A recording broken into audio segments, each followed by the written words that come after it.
So now for public business of the society. Now usually this is where the registrar reads out the minutes of last week's debate and makes some funny comments about the debaters. But given I am one, not the registrar, two, was asked to do this speech today at lunchtime and thus took no minutes during last week's debate, and three, I'm currently in the process of weaning off my Lexapro and thus have no recollection of the past year of my life, I will not be doing that. All I know is that the motion was this House would rise and grind, and I cannot even remember which side won, so do watch the recording on YouTube to get the minutes of that debate.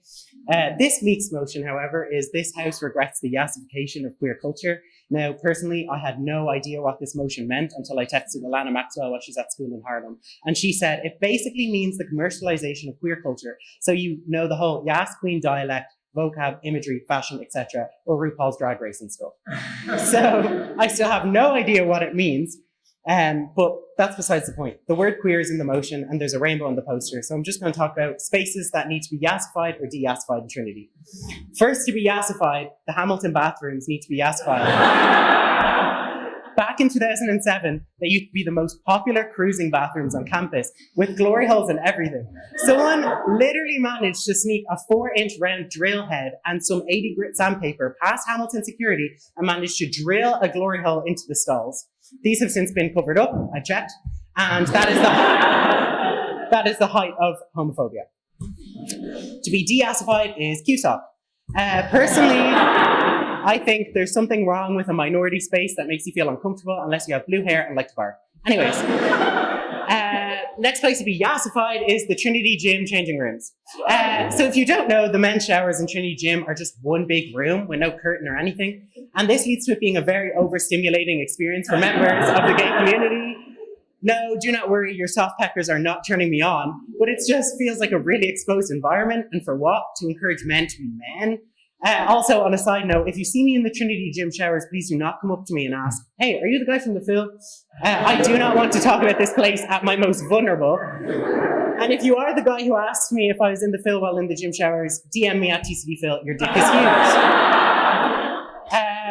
Next, re-yassify the George. Now, while not on Trinity campus, it is a mainstay of gay men's Trinity experience. The other day, I saw a straight couple kissing on the dance floor. Like, I don't care who you like, but please do not push it on the rest of us and save it from the privacy of your own home behind many closed doors. Thank you, and good.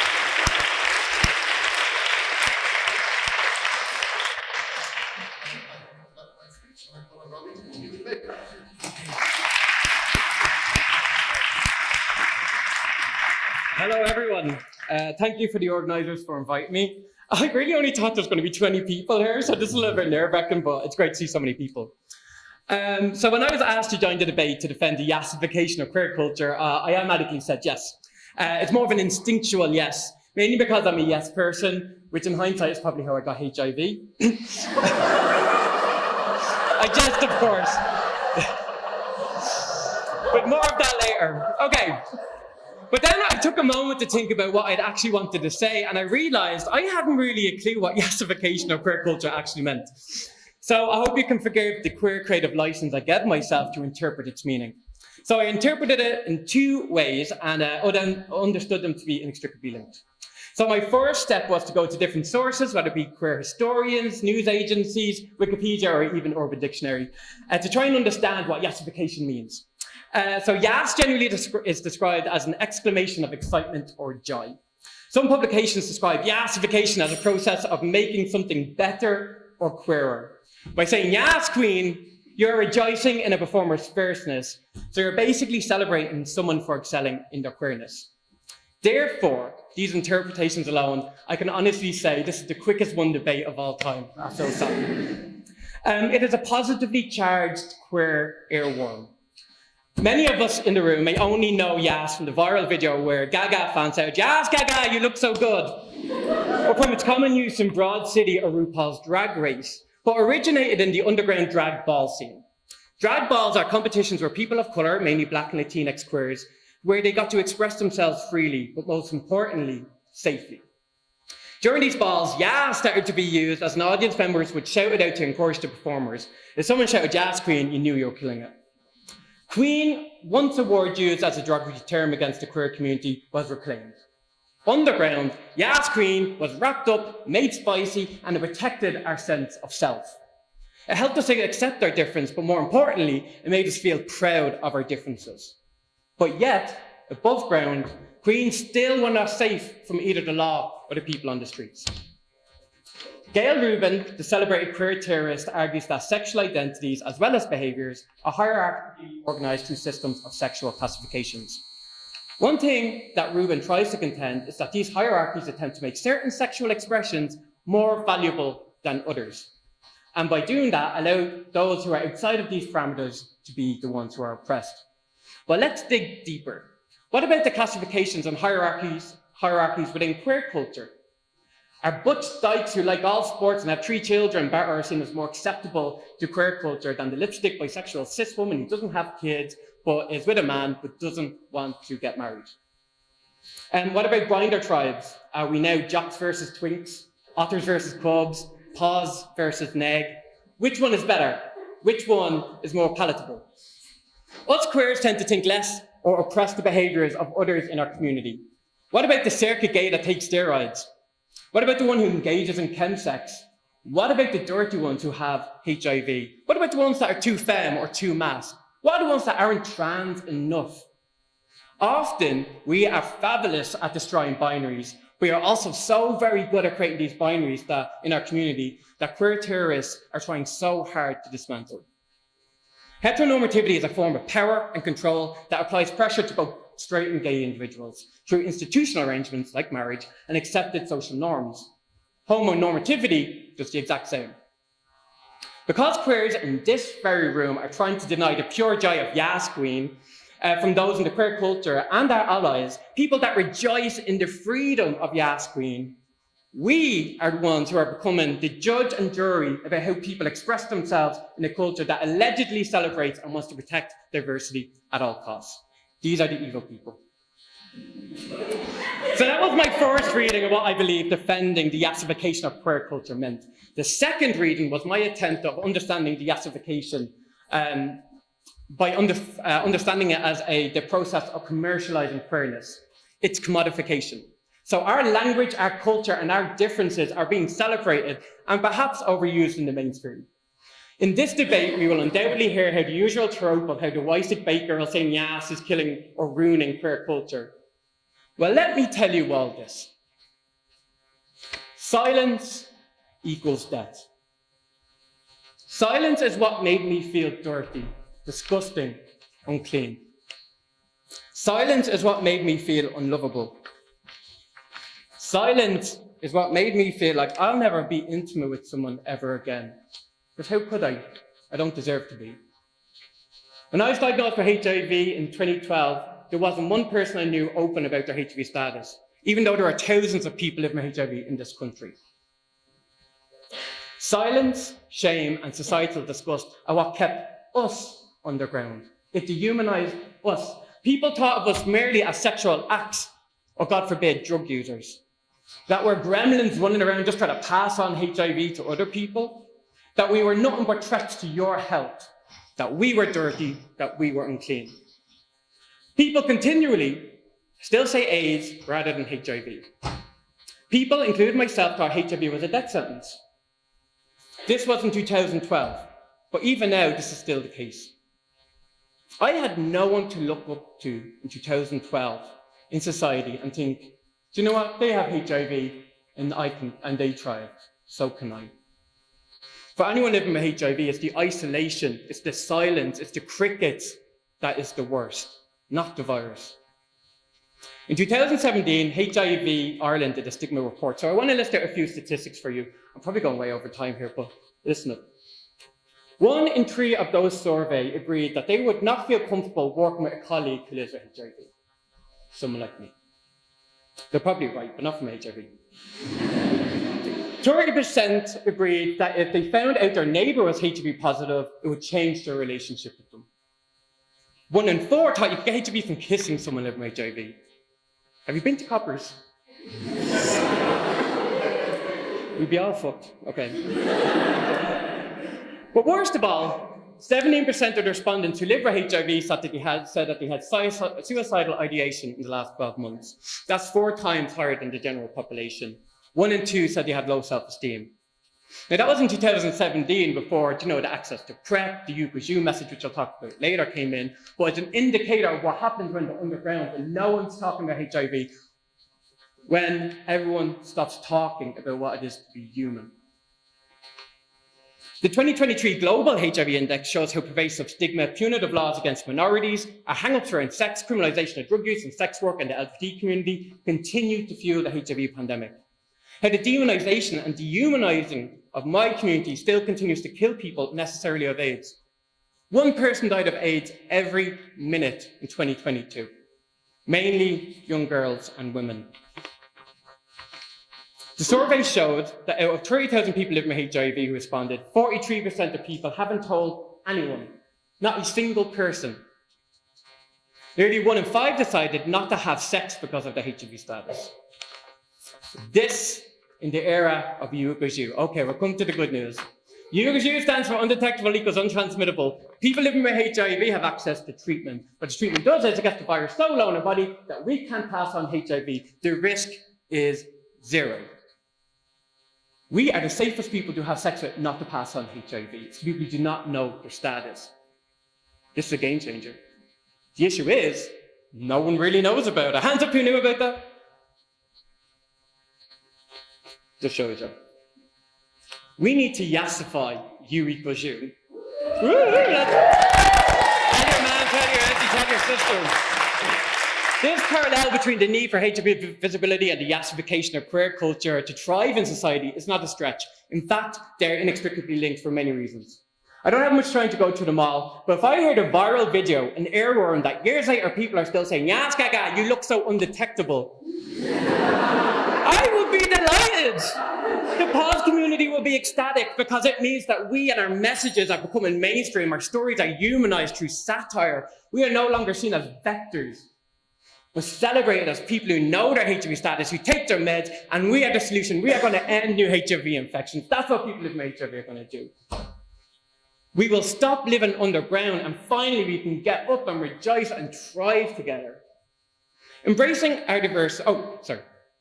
So the Yass Queen gays and our Yass Queen allies should not be demonized, but be seen as a valued and essential part of contemporary queer culture. Embracing our diversity and freedom of queer expression is one of our community's most valuable assets, and something that we should continue to fight for with all our might. Continuing to highlight our exuberances, our fun, our creativity, and our very humanity mustn't be looked down upon, but seen as a vital tool in our fight against hatred and the far right's quest for social homogeny. The commercialization of the underground scene may feel like it disenfranchises people who often felt protected by a community, who often used to celebrating, partying, and being themselves, but in the shadows. And a quick, important tangent: we must always protect and embrace and often dabble in the underground scene, because it's still very much alive, and for many it's still life-saving. But we must ask ourselves, is our attempt to end the yassification of queer culture our collective romanticizing of the past? That yes, it created a sense of an underground community, but made us feel like second-rate citizens in our day-to-day lives when we went back up to the sun, due to the lack of our open presence in the mainstream. Without constantly highlighting our stories, our personalities, our culture through whatever mediums are open to us, without highlighting the sheer joy or even the associated hardships of queerness, we risk falling back into the shadows when so many people want to suffocate what we should hold most dear. The ability and freedom to say, "Yes, Queen," whenever and wherever the hell we want and if we choose to. So I'll end on this. Silence does equal death. So the queers and our allies must continue to stand and say with pride, yes to diversity, yes to expressing ourselves however you want, yes to visibility and representation, yes to thriving with HIV, yes to queer safe spaces, yes to say non-harmful things without being policed by our own community, yes to living your best life, yes to celebrating the humanity of people, yes to U=U, and lastly, yes, Gaga, you do look so good. Thank you.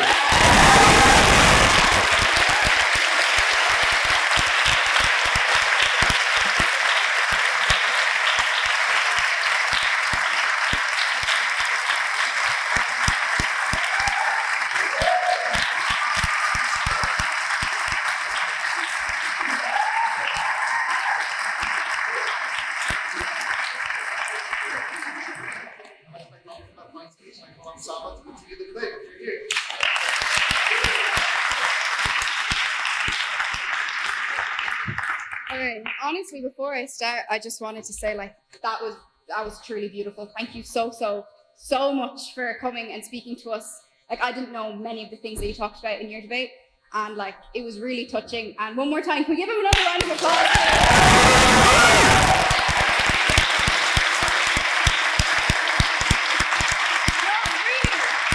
You were amazing and you were inspirational, and thank you so much. Yeah, that's what we should do.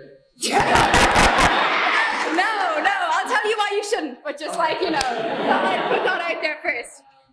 I brought a wand for my speech, but I actually ended up breaking it.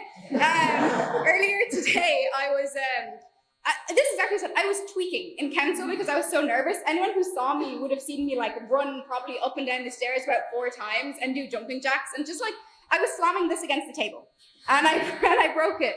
So, does anyone want this? Seriously, I'll throw it to somebody. Does someone want it? Okay, go!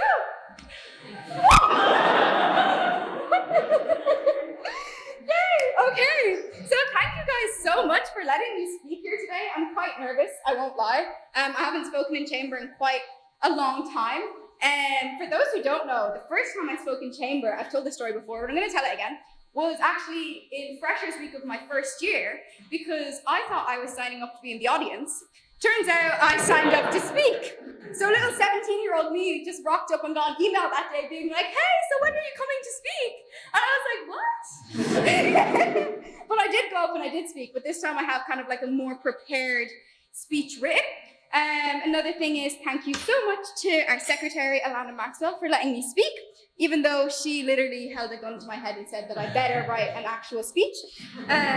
For those who don't know, that's because last year during the UCD debate, I didn't prepare a speech and just got up and started asking people about their day for 7 minutes straight. That's not a joke, I actually did that. And yeah, Alana was not happy. So you better use this camera for this bit.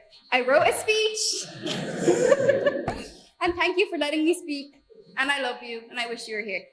Okay, so now just to get started, this house regrets the yassification of queer culture. So I was in work earlier today, and I was telling my manager and one of my coworkers, like, oh, look, I'm speaking in a debate today.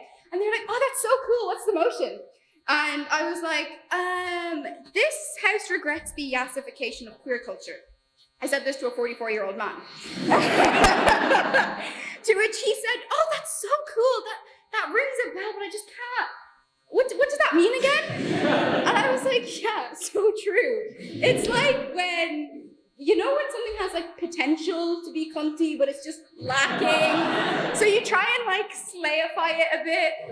To which he replied, I have no idea what you just said. So in order to alleviate the stress from all of you guys, I thought I'd bring forward some definitions on what yassification means and the history of yassification.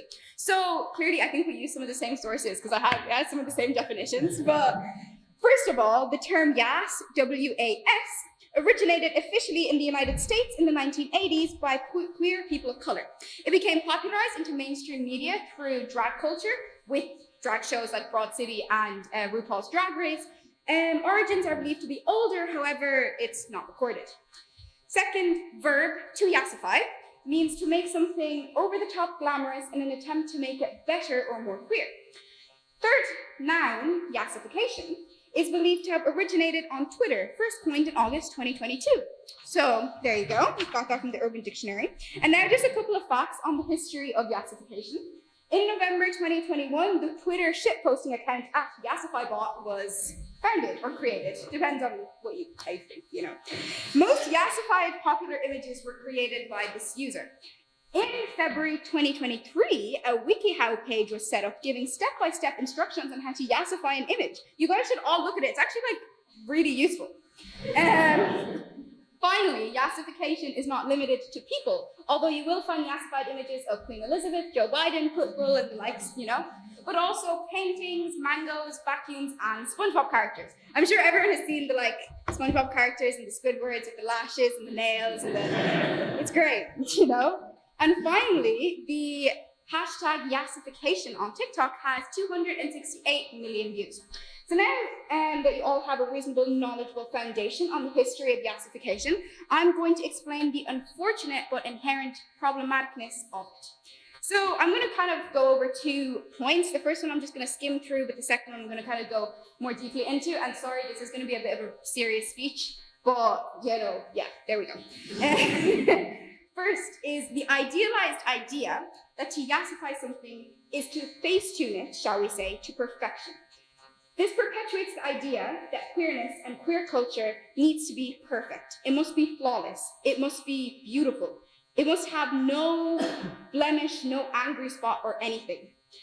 It must be defined by this thing that falls into an extremely high standard that most people cannot attain, but that is the standard that many queer people hold themselves to.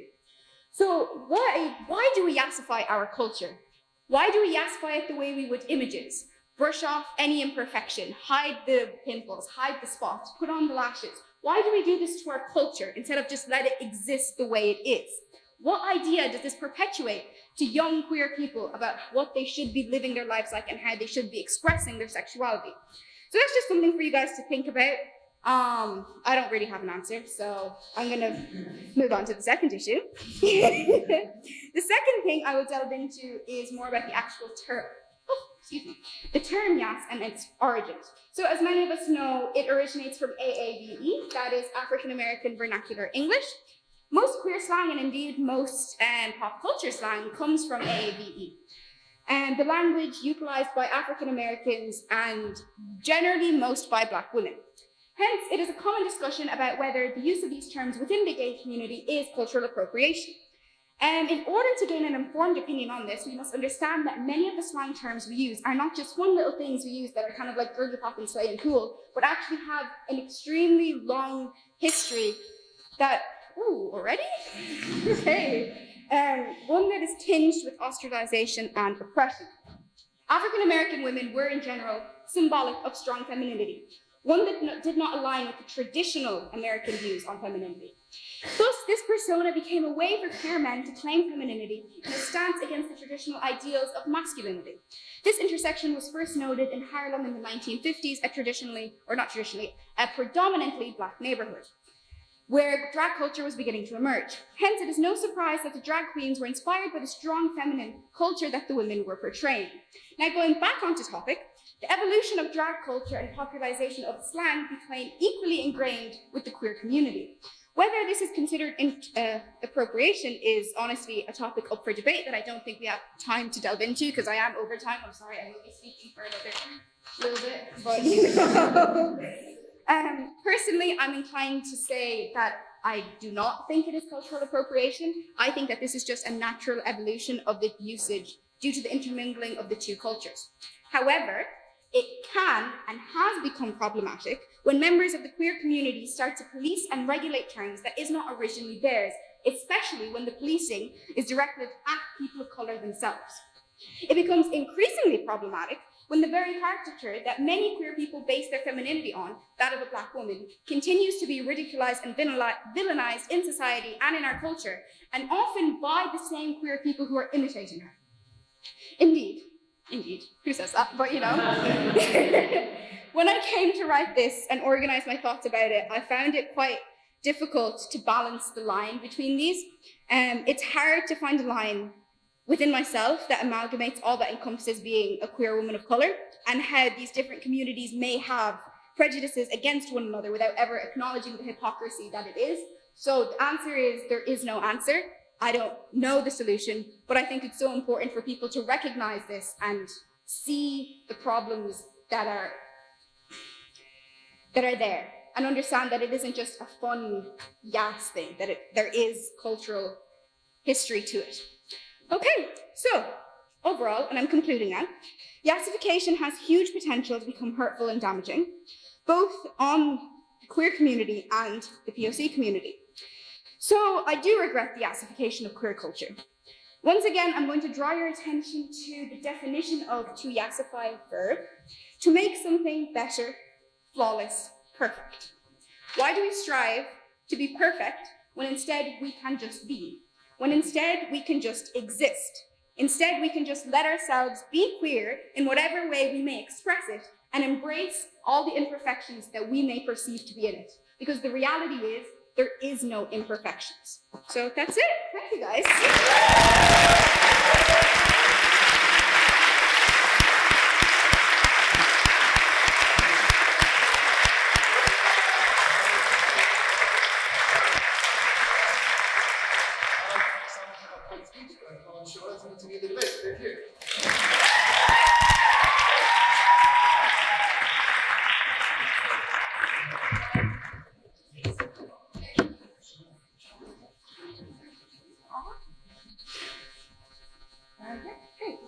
Someone just stole my wine, Salma. Thank you. I'm not nervous. I'm just in a room with really hot women and I'm not used to this. Anyway, so I'm just going to start. So if it's not clear why I'm speaking tonight, let me tell you why. Because I may not be an activist, or I may not be a professor, or I may not be a Sinead O'Connor lookalike like Amy. Well, I'm here to talk to you all in this room because the way Shane, the guy who writes our emails, put it, I like fucking women. So, now hold on. In the email, he did phrase it as, you have a ton of personal experience in the topic. But I'm sorry, you might not know that my personal experience is our Vice President, Killian's mother. So, I'm so sorry about that. So, if you didn't know, I am bisexual, which in simple terms for people not here knowing, it means I think women are the most beautiful and angelic creatures to ever grace the earth, and I'm so lucky to be with them, and I do tolerate men sometimes. By the way, just for you all knowing, this isn't my coming out moment. My coming out moment was joining the Phil. In general, look, even our straight men are twinks. So what am I supposed to say?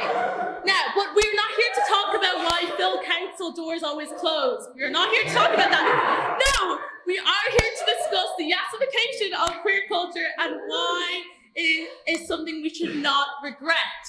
So I want to talk about my knowledge of yassification, my first experience with yassification. So this is when the first boy who ever asked me out, Donald Farrell, I was 9 years old, and he was a beautiful boy. He asked me out by throwing little pebbles at my room window, and I went over and opened it, and it was very Romeo and Juliet, but without the pedophilia and all that kind of stuff. So we would go for ice cream, and we would walk his dog, and we held hands twice, so very scandalous. And after I broke up with him, he told me, Shona, you're the only woman I'm ever gonna love.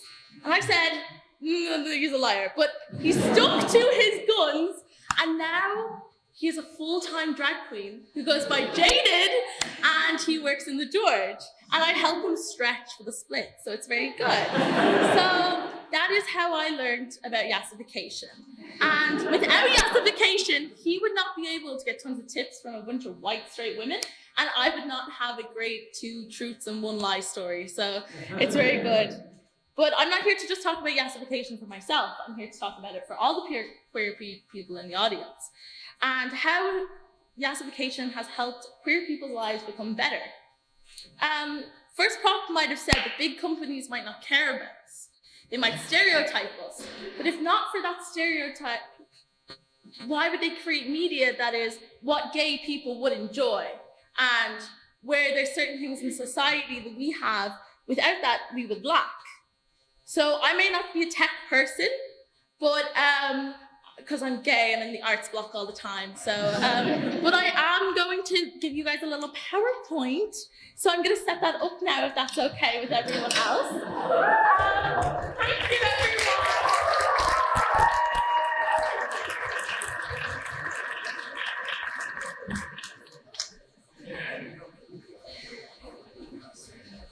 So these are things that we would not have if yassification was not in queer culture, everyone. So my first thing is Renee Rapp.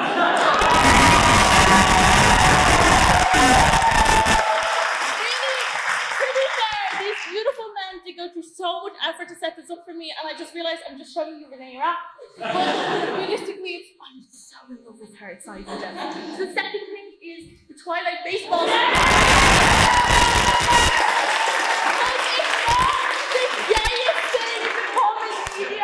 This is so gay. It's like a joke. Secondly, if you're not Irish and don't understand this, we'll have a chat after. Gay Spa!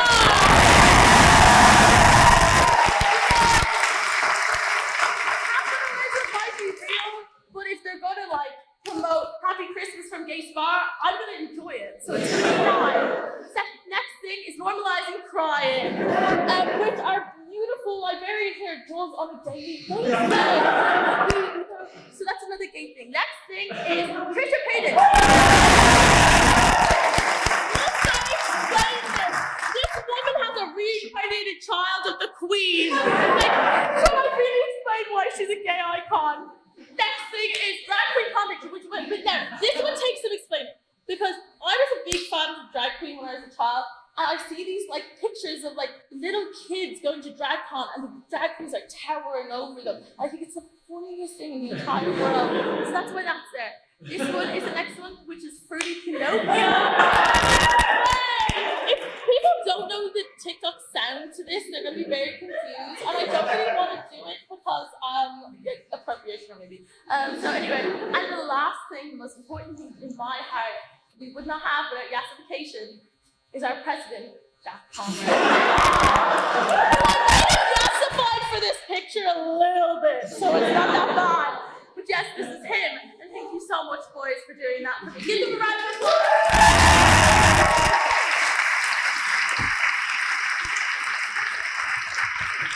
Thank you so much, Jack. There's Jack, our yassified queen. In all serious notes, though, just because yassification might not be the best way to express queer culture, and just because we can do better for society, maybe, does not mean that we should regret how we've been treated in the past. In the past, because the past is what got us here today. Yassification is how people know about queer culture today. Got us the rights and the marriage laws and the spaces that we need, got us more, maybe not all, but more comfortability to express ourselves and love each other, got us to a point where we have a gay man as a Taoiseach and we don't hate him just because he's gay, but we hate him because of the horrible decisions he makes. I'm just saying that we don't regret our past. And do you know what? Yeah, it's great that we might in the future maybe be de-yassified a little bit, and not be just known for yassified queer culture, because we're also known for being assholes and bitches. But speaking of bitches, I'm going to talk to you about the real reason I'm here tonight. Yes, yassified culture is great, but I also have a little confession to make to you all. I'm here to specifically see one person.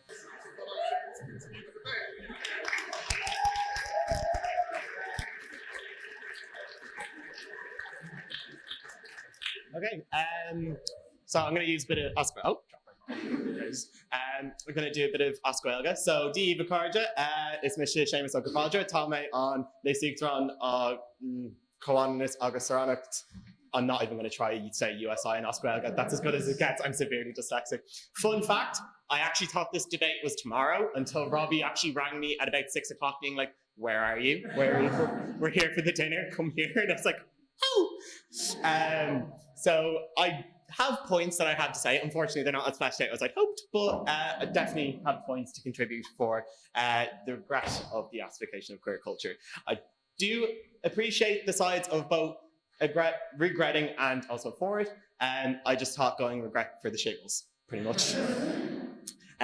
So first off, to kind of kick off why I regret the yassification of queer culture, it's somewhat stereotyping and homogenization. Dyslexia is really killing me today. The yassification of queer culture often involves the perpetuation of certain stereotypes, such as flamboyant behavior and exaggerated expressions. This can lead to a narrow and homogenized view of queer individuals, neglecting the diversity within the community. Now, while I do agree that yes, we must reflect on the history, and yes, we are now in a much better state as a queer community. However, there is still a lot of people in the queer community who might not necessarily be involved in the yassification of that culture. myself, I am a bisexual man who grew up in a house of all men. My poor mother, I was the closest thing to a daughter for her. It's also her birthday tomorrow, so I had to be like, sorry, Mom, happy birthday. I'll tell her that. I'll tell you also. Yeah, she wasn't very happy. She was happy that I got pulled tonight, so happy birthday, Chantal. Sorry, lost my notes there. Yeah, so in this sense, when I kind of started becoming out and realizing my own identity as a queer man, kind of coming to college was when I saw that scene, and it was very much of the stereotypical, yes, queen, yeah, per mama, slay the house down. Me from Tala being like, what the actual fuck? It did kind of feel like I had to fit in with that. And it felt like, even though, yes, I was a part of the community, if I wasn't trying to vogue or slay or whatever it might be, I felt like I was being ostracized and my voice wasn't being heard. Another thing as well is it also kind of marginalizes a lot of non-conforming identities. So such as people who are non-binary, asexual, or of non-traditional gender or sexual identities. What are these people doing? Because I think for yassification particularly, it is a lot for the LGBT part of the community, not the IA plus part of the community as well. So I think in that sense, it's not thinking of these people as well. Sorry, my brain is really not with me today. Lack of sleep is a great time. At the same time, we've talked about it, and as many of the other speakers have also said, the commercialization and capitalization of the queer culture. So mainstream adoption of certain aspects of queer culture, particularly those associated with the yassification trend, may lead to commercialization and capitalization of the queer identity. This can result in the exploitation of the community for profit, potentially eroding the authenticity of the queer experience. I mean, for example, we can have a look at, let me scroll down. Jesus, phone's really on the day. An example, I suppose you could look at this, surprisingly, is RuPaul's Drag Race. So although RuPaul's Drag Race appears as a distinctively progressive and queer representation that has helped broach real topics aligned with queer identity, and don't get me wrong, I do love watching it myself. It still falters in the face of capitalistic pressures. Economic privilege is required to support the makeup and clothing, and contestants need to compete in the show. So you're kind of having to give a little to get a little. And ultimately, as the queer community, we have always been activists, I suppose.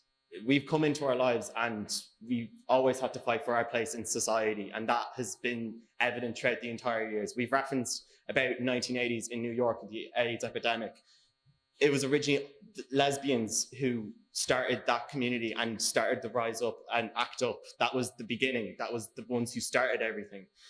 I watched Pose recently. It was a great show. I highly recommend everyone who watches it. But all this, it's to support, economic privilege is required for the clothing and contestancy to compete, straying from the lower economic class roots of the practice. In addition, the definition of drag itself is often reduced to a specific form of heightened femininity, which ignores the other categorical possibilities for performance across conceptions such as realness and drag queens as well. So I think Jesus, my brain is just not with me today. I'm going to take these off. As you can see, I was not very much prepared to do this speech, even when we were all saying, what is the yassification? I literally asked everyone in my office. I asked my fellow officer, who's also a queer person, and they were like, what the fuck does that mean? But I think in my heart, and I suppose coming from an activist background, I think ultimately, yes, there is a certain amount of yassification that we have to do. And I suppose in this day and age, the straight community or the ally community have made gay media for straight people. And this media is defined by some as queer representations that are made to fit heteronormative forms or adhere to stereotypical expectations of queer life for mass consumption. However, a lot of people would claim that these mainstream's acceptance of form of queerness represents a progressive step in the right direction for a wider acceptance of queer people.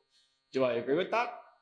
Yeah, I would. I do certainly agree with it. There is a certain element that progress is progress, but there is still so much that is being underdeveloped. And I believe the yassification of queer culture is, I suppose, reducing the focus on other important issues, such as discrimination, violence, lack of legal protections.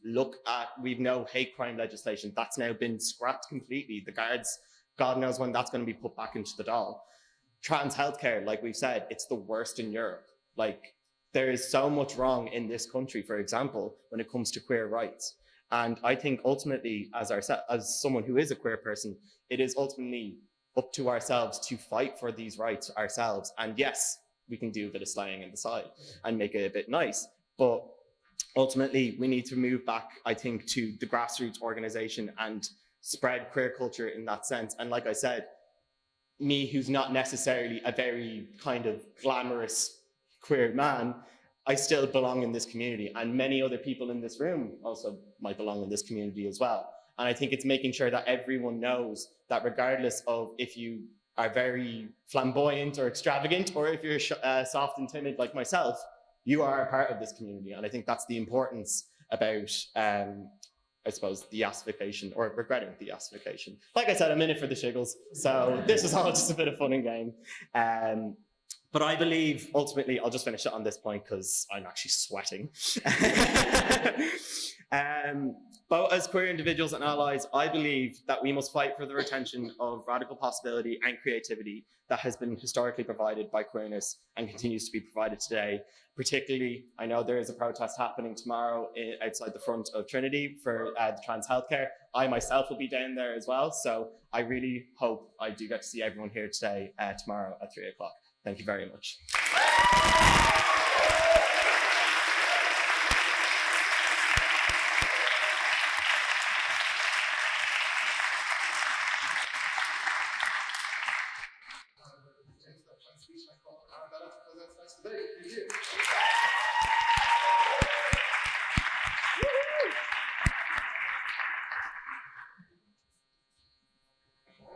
Hey. Hey, party people. Okay. I'm a little nervous. A lot of good speeches tonight. I mean, you, like, almost brought me to tears. And there were girls kissing. Oh my God. I thought a lot about this motion. I asked a lot of people about this motion. I don't know what yassification means. Yassification, as I understand it in this speech, is the enhancement of something to a higher, gayer state of existence, likened to like a queer mimesis, if you will. The word yassification is a bastardization of English. I'm just gonna put that out there. But for all of our sakes, I'll leave the semantics out of it. I like to think of yassification as like a celebration of the strange and the absurd. Like, take something queer and strange and be like, yeah, that slays. And it's really, it is a way of elevating marginalized groups. I mean, you take something that people have shamed for centuries and you make it pop culture. I also think that like queer culture and the yassification of it is the natural opposite of normie culture, which in my opinion is like the worst thing for humanity. Normie culture like prioritizes order, conformity, practicality. That's not very capitalist of you because it's entirely unremarkable and not innovative. Like, there's nothing that I fear more than fading into the pale gray veil of normie culture. I don't know. It hurts me. But I did make a Venn diagram of things that queer culture and normie culture have in common. They were business casual attire. Am I right? Vests, ties, Taylor Swift. I mean, that's common ground. Communism. I propose the normie renaissance. My next substantive is about queer culture and the secret language that it provides for us. I think we have achieved communication through the semiotics of yassification. Like, meme culture is unintelligible to anybody over the age of 25. And we can use our yassification and our secret language to do whatever we want. And this kind of means that like the government can't spy on us. We can organize, mobilize, revolutionize, and we are always one step ahead. I also think that the yassification of queer culture equates goodness with queerness, which isn't exactly equality, but I'm here for it. No, I'm from Dallas, Texas. That's not a... Who was that? Who was that? No, oh, you're not from Dallas, Yad. That's not a great place to be gay.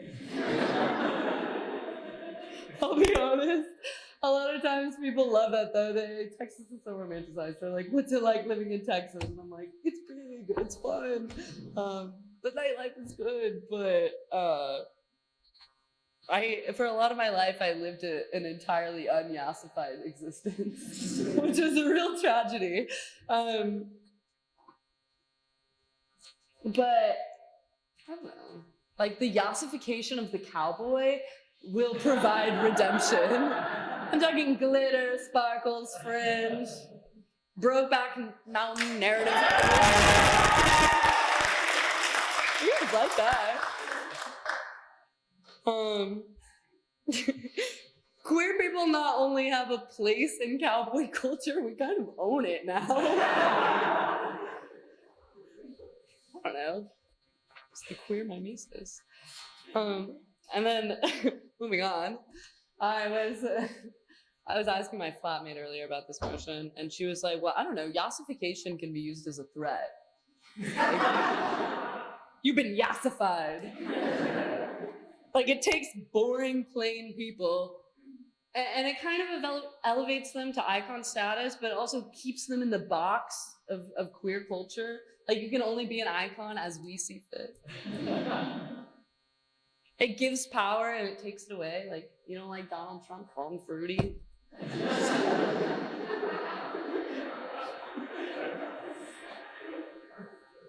And then I made a list of people who were normal but became yassified. Feel free to shout if you would agree or disagree. Just shout. Okay. Pedro Pascal.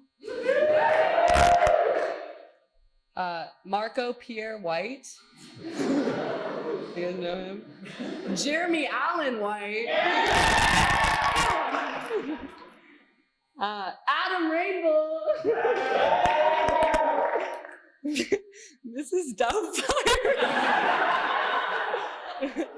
How do you say Jim from security? He's not in here, but I love that guy. Back to semantics. Now, if I've learned anything from well, I'm actually no. I asked ChatGPT to make some yassified versions of Shakespeare, like lines of Shakespeare. I was kind of hoping I would have run out of time at this point, but here we go. Oh, Romeo, Romeo, yes! Wherefore art thou? Romeo, deny thy heteronormative family.